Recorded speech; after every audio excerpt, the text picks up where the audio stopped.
Johnny Dollar. Bob Douglas, Corinthian Life, Johnny. How soon can you leave for California? Right away. My right big toe needs defrosting. What's the matter? The policyholder, young fellow named Jefferson, went west on an oil deal and he's disappeared. It might be murder. Well, I guess I'd better pack 2 shirts. Looking for one man in a big state like California can be murder.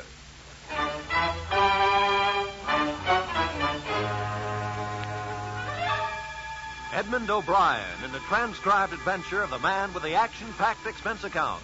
America's fabulous freelance insurance investigator. Yours truly, Johnny Dollar.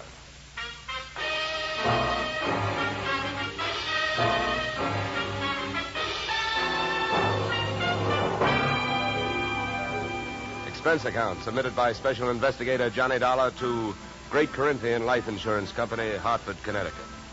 The following is an accounting of my expenditures during process of search for your missing policyholder, youthful millionaire Alec Jefferson, or how they were drilling for oil, or what they struck was me.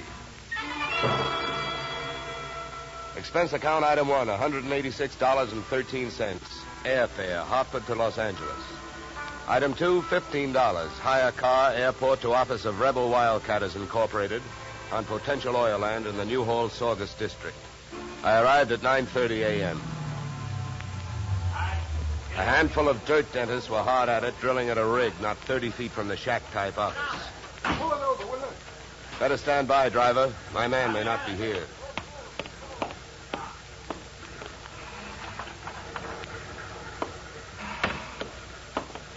Morning. Can you tell me where I'll find Mr. Flaherty? You're talking to him. I'm Mars Flaherty. What can I do for you? My name is Johnny Dollar, Mr. Flaherty. Yeah? I've been sent out here by the Corinthian Life Insurance Company to see if I can get a track on your partner, Alec Jefferson. I see. Well, it's their money you're spending, Dollar, so I don't care much if you waste it. But if you don't mind my saying so, I do think you're going to be wasting your time. Well, I get paid by the day. Then I guess you don't mind wasting time. Oh, look, don't get the idea I'm just naturally pessimistic. I'm not. It's just that I've already done a lot of looking for young Jefferson, and when that bird flew to coop, he didn't leave a feather you could trace him by. Well, do you have any objection to giving me a few details? No. Sit down. Not at all. Thank you. To save time, maybe I'd better tell you what I already know. Well, it can't be much. It isn't. I suppose you realize Corinthian Life is the administrator of Jefferson's father's estate. Yeah. I know that. Well, having charge of the money, they naturally know that young Jefferson financed this operation. That's right. His money, my experience. The only thing we needed was a little more luck. Well, there you have it. That's all I've got. What can you tell me? That whatever young Alexander got, he was asking for. For a guy built like a cream puff, he got mighty strong around here. Around an oil field, that isn't healthy even for a big guy. You know? How do you mean he got strong? Too much money, too much opinion. That mixed up with too many other men's women can mean trouble for anybody. Any particular women? Too many. Mind telling me who they are? No. Matter of fact, I got a list right here. Yeah, you can have it. I already tried it. Just one more thing. Yeah? How and when did he drop out of sight? A week ago last night. Yeah, he left here at 5 o'clock for his apartment on the Sunset Strip in Hollywood. He never got there. I checked that, too. Here, yeah. Give me that paper back for a minute. I'll write down the address. Thanks. Well, I'll be around. Oh, by the way, the first thing we try to figure out in my racket is who would benefit most. How would you like to have him found? Dead or alive? Either way, Dollar. I can take it. I've lost partners before. I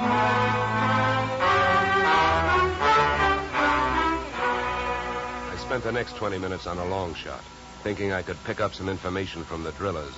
But it was a long shot that missed. Those guys wouldn't have told me it was a nice day.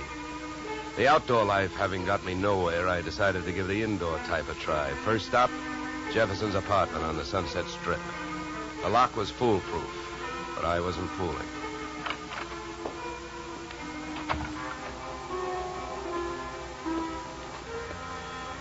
The joint was decorated in a lovely shade of hangover green, a series of alcohol rings from the bottoms of glasses carrying out the motif on all flat surfaces. In the living room, I found several pieces of loosely strewn feminine attire. In the bedroom, I found one piece of loosely strewn female. Hey, who are you? What do you want? Oh, sorry. I understood this was Alec Jefferson's apartment. It is? Oh. You can drop your eyebrows, mister. I'm his wife. I beg your pardon? You heard me. I'm Mrs. Alec Jefferson. Pass me that robe, will you? Now to make coffee? Yeah, why?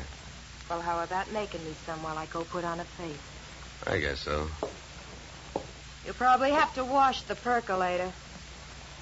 To me, the best grounds for divorce would be coffee grounds and an unwashed percolator. Oh, I washed it. I also made the coffee, wondering the while how she had made the matrimonial grade.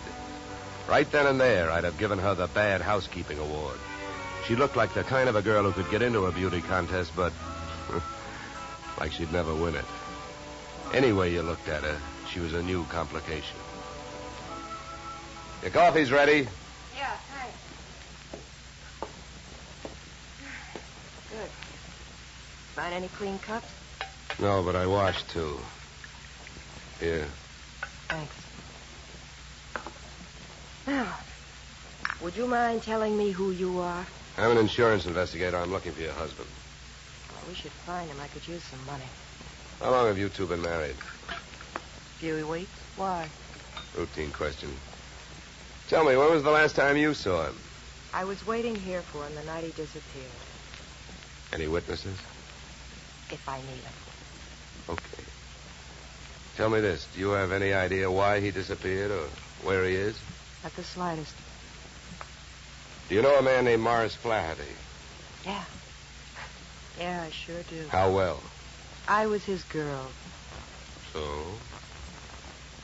By the way, have the police come to you yet? No, I went to them. You see, I'm the one who reported Alec missing. Do you know whether they've come up with anything? Nothing much. Up until now, he's just a missing person. They put Alec's picture on a television every night. I don't know that they're doing much else. They keep calling him a Caucasian. Look, please don't get so hysterical about this. It makes you so hard to question. Huh? Oh, nothing. Oh, I get it. Excuse me if I seem dense this morning. Morning. It's 3 in the p.m. All right, so everything about me's wrong. That's right. Look, you can think that I married him for his money if you want to. Suppose you're used to suspecting everybody of everything. But have you heard? There are two sides to every marriage. Do I look strong enough to have carried him to the altar? I never weighed him. But answer me this. If he swept you off your feet, why did he pull a fade out in the middle of the honeymoon?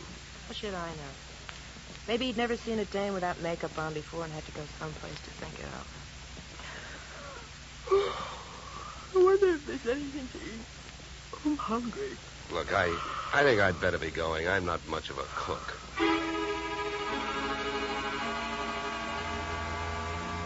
When you're working on a case, your nerve ends are easily disturbed. So when I left the house and saw a hardtop blue Plymouth parked opposite the apartment, mine clanged an alarm. In the car sat an equally hard-topped man reading holes in a newspaper. I gave him the slow walk-away and quick turn treatment. And I caught him with his newspaper down. Then I had to go into my act. Why, George, you old son of a gun. Huh? Oh, my gosh, it's good to see you. What are you talking about? My name ain't George. What? Well, I'll be. What you know is I came out of the house, I got half a look at you, and as I started to walk away, the face registered. Why, mister, you're a dead ringer for an old school pal of mine, George Pfeiffer. Now, how do you like that? Look, come here. Let me take a closer look. Come here. All right, look out. Sleep tight. Okay, Sleeping Beauty, over you go. I'll drive. I turned the car up into the Hollywood Hills, found an empty house with a for sale sign out front and a garage out back, and drove in. His wallet was bulging with everything but money and information. An ID card gave his name as Philip Wilkins, his occupation as private detective. The next fact I came up with was that Mr. Wilkins was a light sleeper. He came to to find me still fishing through his wallet. Hey, give me that. Okay, hold it, mister. Take it easy. Here, you can have your wallet back. Now, keep calm, and everything's going to be all right. If you don't, I'll have to give you Whiskers another dusting. Oh, look, what's a big idea?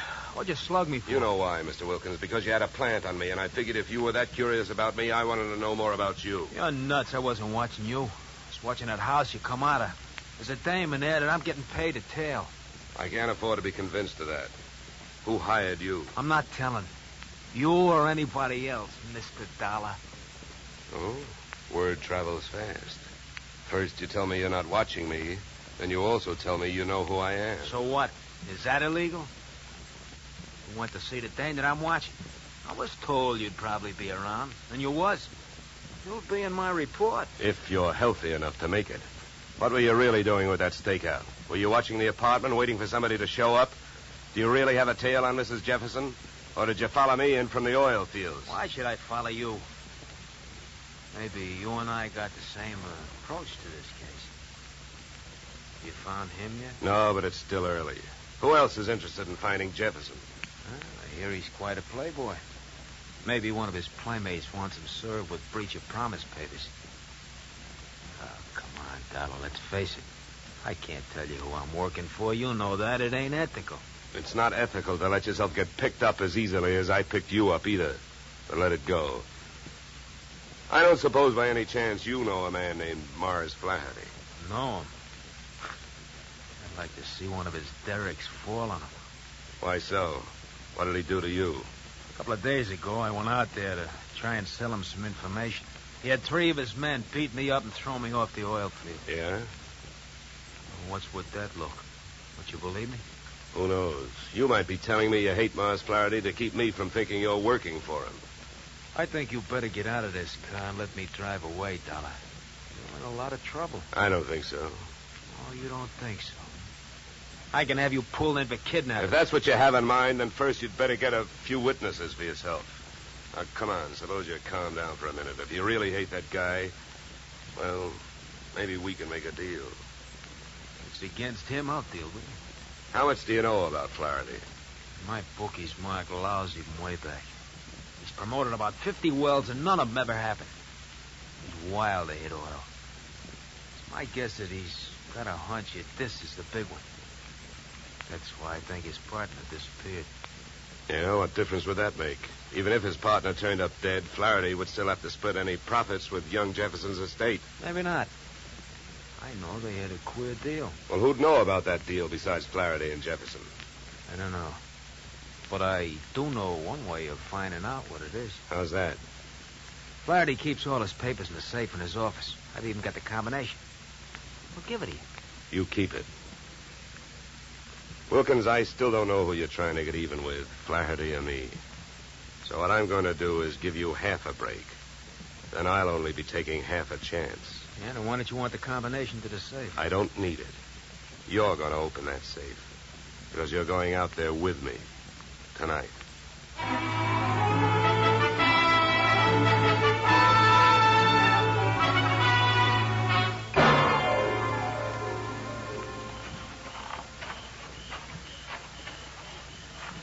Here. This window. Okay. Now, here. You handle the glass cutter. Right. Now, look. Here's what we do. I'll wet this suction cup. Get a grip on the glass, eh? Now, you cut around the outside edge, and I'll lift the paint out in one piece. Lesson number 1, straight from the burglar's handbook.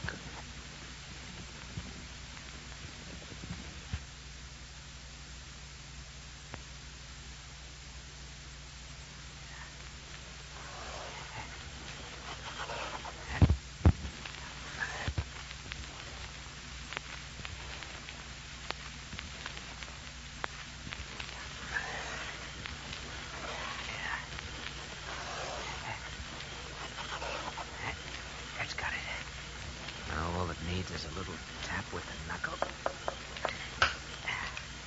That's it. Okay.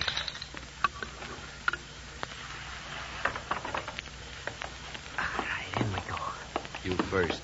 Okay.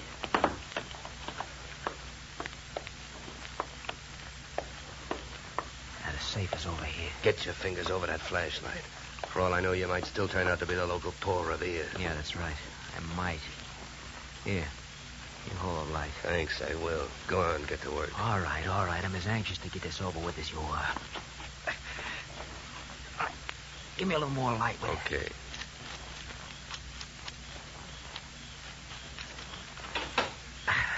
There you are. All right, go to it. You go to it. You reach in. And if your hand comes up with anything heavier than papers, I'll cream your skull. Will you stop your worrying? Here. Nothing here. Nothing. No. All right, you got him, that's all. Stay down there. I don't want to walk off with anybody's government bonds. Here. I got all I want. You put these back. All right. Now, close it up.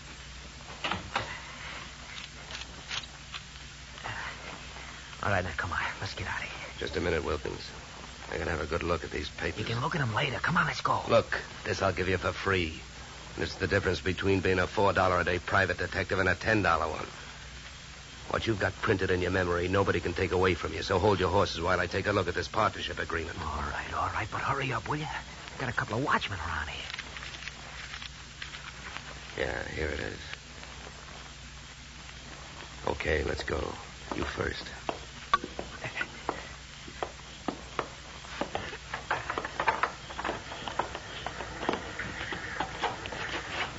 Okay, back to the car. Make it fast and easy.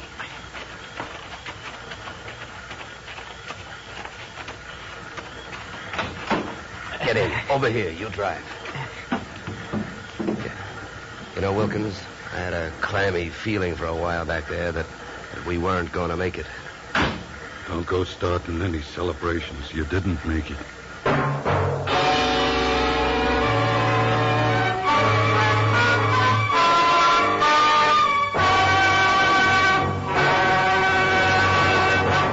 In just a moment, we will return to the second act of Yours Truly, Johnny Dollar. But first, and Young Truly, Johnny Dollar to Bing, Gary Cooper, and Young Gary this Wednesday.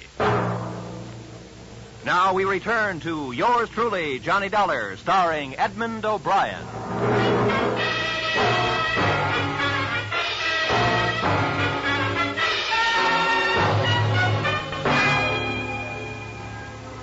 There I was, wearing a gun muzzle for a back collar button.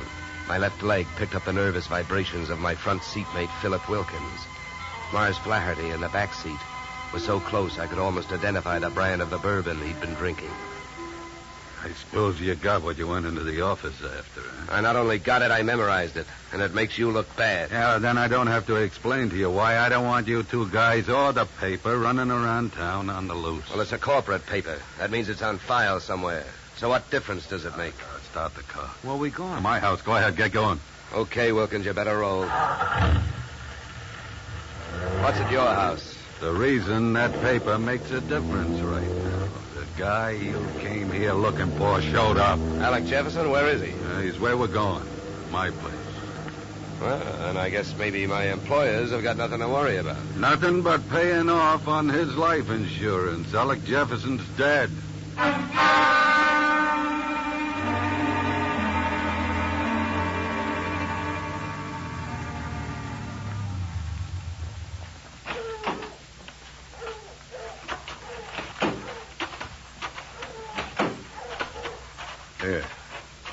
Here, Dollar, here's the key.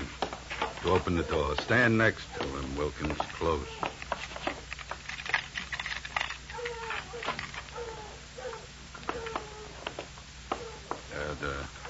The light switch is on your right. There's your boy, Dollar. Died young, didn't he? Yeah, the thing is, it looks like he died in my house. Now, what do I do now? If you're putting on an innocent act, you're doing pretty good, Flaherty. How's the rest of it going? Look, I've been around killings before, so I know how the rest of it goes. The cops take one look at this, they grab me, and before that happens, I got some work to do. So have I been around killings before. And I know how the rest of your story goes.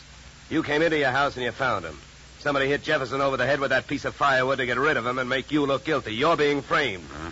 The next chapter reads you've got 8 witnesses to prove you were at a church social at the probable time of death. That's the way I wish it read, but I haven't got any witnesses. I've been on the loose out in the hills ever since I saw you this morning. Oh, yeah? What are you, a nature lover? An oil man.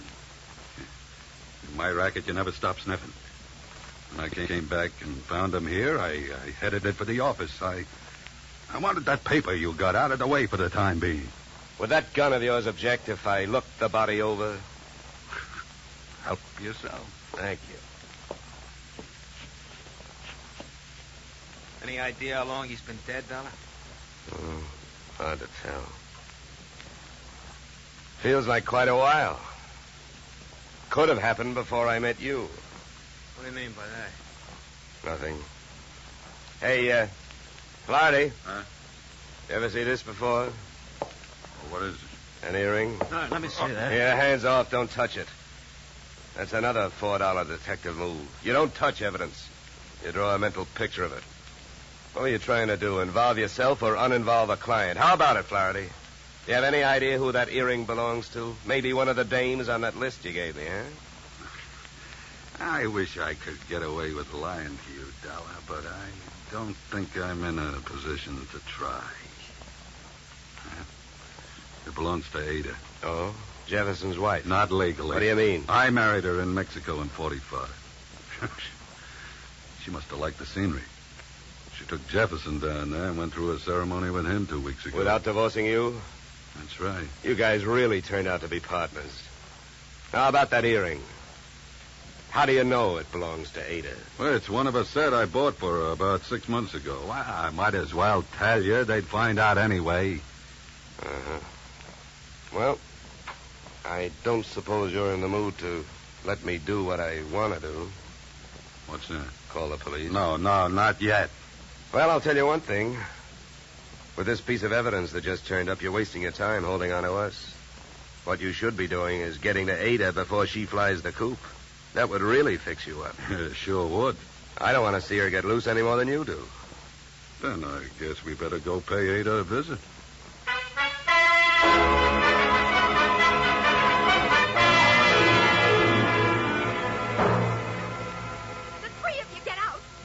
All you got is one lousy earring, and if you think I'm going to stand here and listen to you try to pin a murder on me, you're nuts. Mars never bought me anything. He never gave me any earrings. How about it, Flaherty? That's too bad, Ada. If I thought there was a chance to help you, I would. But your earring was laying right there on the floor next to his body. Why, you oily monster, you. What are you trying to do to me? Why, if anybody had reason to kill Alec, you did, you miserable thief. Now, wait a minute, Ada. Don't make yourself look worse by throwing a lot of accusations around. I know about the contract between Alec and Mars. In case of death, the survivor gains full control of the oil field. But a good piece of evidence will beat out a good piece of motive in any court in the country, and you've got both working against you. Get out of here. You don't know what you're talking about. I think I do.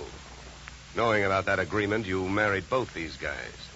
Those Mexican marriages are just weak enough to help you beat a bigamy rap if it came to that, and just strong enough to help you collect if either of your husbands died. Your next move would be to divorce the one that was still living and take advantage of the California community property laws. Oh, you've got it all figured out, haven't you? Well, not quite. I haven't figured out why young Jefferson went to all the trouble of dropping out of sight and then showed up to get himself murdered. I think I can tell you. It was about time you told us something. I was working for Alec Jefferson. That's why I couldn't tell you, Dollar. I was getting paid to help him stay out of sight and keep my eye on these two. The contract had him worried. But when I uncovered the bigamy and told him about it, he decided to go to Flaherty and try and straighten it out, man-to-man basis. You know that, Ada? No. I don't know anything about anything. That's a lie. I was with him this morning when he called you. He told you he was going out there. You had plenty of time to get out there and wait for him. You can't get away with it. You can't prove anything. Now get out of here! Not before Never mind the gun, Flaherty. I got it. No, let me go. Hey, none of that. Around you go. That's better. Yeah, much better. Now, come on, Angel, across the room. Well, Flaherty, don't you think I'd better call the police now? I'm afraid there's nothing else to do. Okay, then you hold her. You get your hands off me, you dirty puppy! No! Get me police, operator. My name is Dollar. I'm calling from apartment 3C, Horizon View Apartments, Sunset Strip. I've got a murderer here for you. It's out in Newhall, but that can wait. Well, dead bodies usually do, but you never can tell about a killer. Well, that's it. You got a good tight hold on her, Flaherty? Yeah, I can handle it. Good. Then handle this. Are you nuts? What'd you do that for? I wanted to keep him on ice till the police get here. Mars Flaherty is our boy. What? Come here, Ada. What is it? Wilkins, take a look at her ears. What? I don't see nothing wrong with them. Well, that's just it. That earring we found near the body, it was made for a pierced ear. Ada's aren't. She never could have worn it.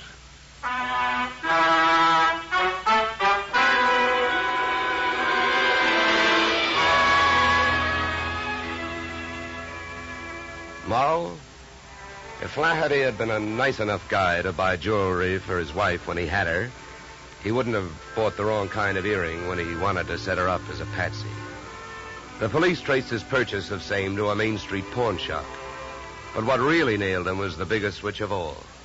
Since the murder weapon was a shaft of rough bark firewood, there were no fingerprints on it. But by the same token, there were weapon prints on Flaherty's fingers. A batch of tiny splinters under the skin. Inasmuch as my own girl furnished the practice which made me perfect on this case, I assume you will not be annoyed at my listing expense account item 3, $65, one pair gold earrings inscribed to Olga with love. Item 4, $187.13, return transportation Los Angeles to Hartford. Expense account total, $711, signed yours, truly, Johnny Dollar.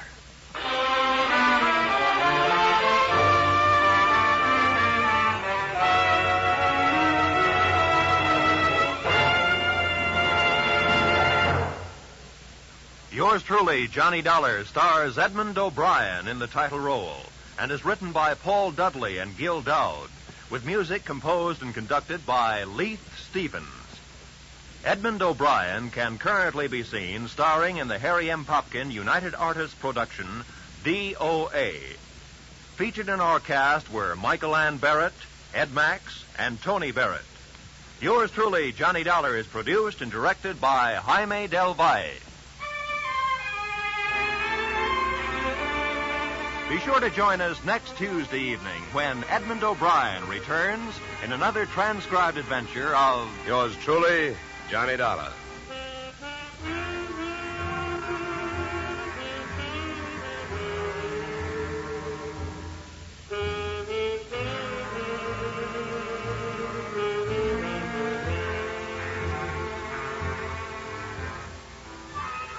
Blizzards in the western states, floods in Texas, hurricanes in Florida, tornadoes in Louisiana. Wherever disaster strikes, the American Red Cross stands ready to lend assistance. The Red Cross helps victims not only at the terrifying moment when disaster strikes, but also in rehabilitation. This is just one of the many nationwide activities of the Red Cross. Give generously to its latest drive. Now stay tuned for the adventures of Philip Marlowe, which follows immediately on most of these stations.